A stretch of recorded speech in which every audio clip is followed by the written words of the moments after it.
जी news website ने film rocketry the Nambi effect का review किया है, जिनके अनुसार अगर फिल्म क्राफ्ट के नज़रिए से ना देखें तो आप इस फिल्म की कहानी से भावुक तौर पर जुड़ जाते हैं। आपके अंदर से ढेर सारा गुस्सा, आदर, आंसू, इमोशन, सम्मान, राष्ट्र प्रेम उफन उफन कर आने लगता है और खुद से ही सवाल पूछते हैं कि हमारे ही देश में ये हो रहा था और हमें ही पता नहीं था। यही सवाल जो इस मूवी की नैया पार लगाएंगे।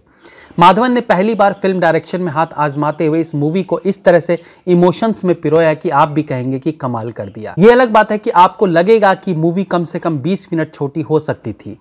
ये कहानी सच्ची है। कहानी देश के एक बड़े वैज्ञानिक नंबी नारायण की है, जो विक्रम साराभाई से लेकर डॉक्टर कलाम और सतीश धवन जैसे मशहूर वैज्ञानिकों के साथ न केवल काम कर चुके थे, बल्कि एक तरह से उन्हीं के कद के आसपास थे। लेकिन कुछ शातिर दिमाग लोगों ने उन्हें ऐसे दुष्चक्र में फंसाया कि उस पर 3rd डिग्री इस्तेमाल की गई। पाकिस्तान को रॉकेट टेक्नोलॉजी बेचने का आरोप लगाकर जेल भेज दिया गया। उसे देशद्रोही कहकर लोगों ने उसके घर पर पत्थर मारे।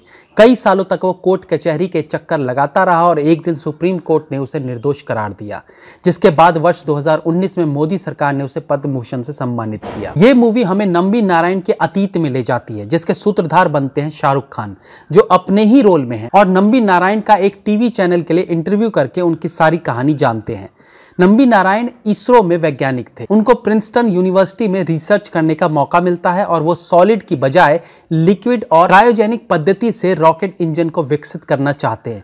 कैसे वो बहुत बड़े अमेरिकी साइंटिस्ट को रिसर्च गाइड बनने के लिए तैयार करते हैं, फिर नासा का इतना बड़ा ऑफर ठुकरा कर देश सेवा के लिए वापस भारत आते हैं, फिर फ्रांस के रॉकेट प्रोजेक्ट में मदद करने के बहाने उनसे टेक्नोलॉजी सीखकर अपना खुद का इंजन बनाते हैं, फिर रूस से क्रायोजेनिक इंजन की डील करते हैं, लेकिन बदले में आधे पार्ट से मिलने पर अपने क्रायोजेनिक इंजन बनाने में जुट जाते हैं। वो सभी कुछ बड़ी खूबसूरती से माधवन ने फिल्माया है। वैज्ञानिक विषय पर बनी फिल्म को भी उन्होंने वैज्ञानिकों के बीच ही चुहलबाजी से बोर होने से बचा लिया है।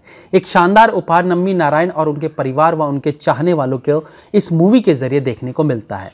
आम दर्शकों को तो पहली बार पता चलेगा कि नंबी नारायण कौन थे और इस देश के लोगों पर उनके कितने एहसान हैं। कैसे कैसे उन्होंने रॉकेट टेक्नोलॉजी को न जाने किस किस देश से लाकर भारत में दी। माधवन के लिए चुनौती थी उस दौर की पॉलिटिक्स, खुफिया एजेंसियां, साइंटिस्ट और दुनिया और 1969 से लेकर आज तक के माहौल को वो भी कई देशों में फिल्माना था।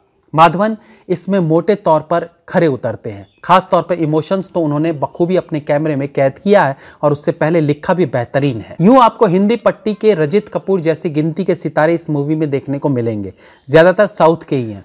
फिर भी धीरे धीरे जैसे जैसे आप मूवी के साथ जुड़ते चले जाएंगे, उसके किरदारों को भी अपनाते पहचानते चले जाएंगे। आपको लगेगा कि वो आपकी लड़ाई लड़ रहे हैं और शाहरुख खान तो है ही। सारे ही कलाकारों ने अच्छी एक्टिंग की है। माधवन का तो अब तक का सबसे बेहतरीन रोल है ये। उनकी पत्नी के रोल में सिमरन, उनके दोस्त के रोल में राजीव रविंद्रनाथन और सैम मोहन ने भी अपनी छाप छोड़ी है। हालांकि आम दर्शक को यह स्पष्टता नहीं मिलती कि उन्हें फंसाया क्यों गया था। न ही हाल ही में तीस्ता सितलवाड़ा के साथ गिरफ्तार किए गए पूर्व IB अधिकारी RB श्री कुमार का नाम लिया गया, जिसने अपने राजनीतिक आकाओं के इशारों पर नंबी नारायण को इतना टॉर्चर किया था।